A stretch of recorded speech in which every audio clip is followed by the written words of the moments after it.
Social media viral এই আজমিরা বিথি মারা যাননি। এবার বাসা থেকে হসপিটালে গিয়েছিলেন তিনি সন্তান ডেলিভারির জন্য, কিন্তু গুজব ছড়িয়েছে তিনি নাকি মারা গেছেন।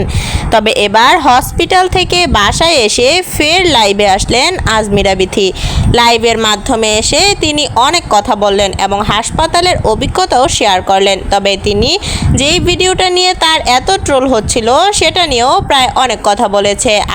আজমিরা বিথির প্রথম পেজ ডিলিট হয়ে গেছে। মূলত দেখা যায়নি সোশ্যাল মিডিয়া যোগাযোগ মাধ্যমে সেই পেজটি।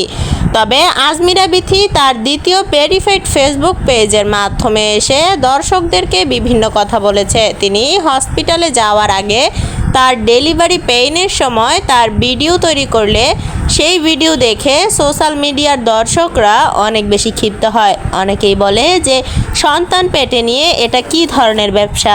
তবে সোশ্যাল মিডিয়া সাইডে এসে অনেকেই অনেক ধরনের ভাবে ভাইরাল হতে চাইলেও এই নারী একটু অন্যরকমভাবে ভাইরাল হতে চেয়েছে। তবে সন্তান পেটে নিয়ে প্যাক কাদার মধ্য দিয়ে হাঁটাহাঁটি করা এই ভিডিওটা মেনে নিতে পারেনি দর্শকরা, যার কারণে অনেকেই তাকে বিভিন্ন ধরনের বাজে মন্তব্য করছে। তবে তিনি সোশ্যাল মিডিয়া লাইভে এসে তিনি হসপিটাল থেকে বাসায় এসে লাইভের মাধ্যমে দর্শকদেরকে জানিয়েছে যে তিনি যেই ধরনের ভিডিওগুলো তৈরি করেছেন সেগুলো মূলত তার কন্টেন্ট ছিল। সে কন্টেন্ট মেক করে এই ধরনের ভিডিও তৈরি করেছেন, এগুলো তার কন্টেন্টের পর্যায়ে পড়ে। তবে তিনি দর্শকদের এতটা খারাপ লেগে যাবে এবং দর্শকরা তাকে এতটা খারাপভাবে দেখবে এটা বুঝতে পারেননি আজমিরা বিথি। তবে তিনি জানিয়েছেন তার ডেলিভারি পেইনের সময় তার কোনো হুঁশই ছিল না।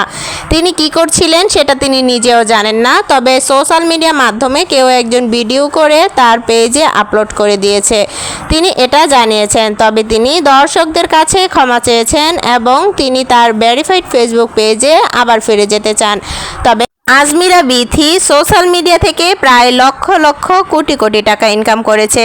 অনেকের প্রশ্ন যে এত টাকা ইনকাম করেও তিনি কেন সন্তান পেটে নিয়ে এইরকম হাই রিস্ক নিয়েছেন এবং কেন তিনি এই প্যাক কাদার উপর দিয়ে হেঁটে গিয়েছেন। যদি কিছু হয়ে যেত তাহলে এই রিস্কটা কে নিত?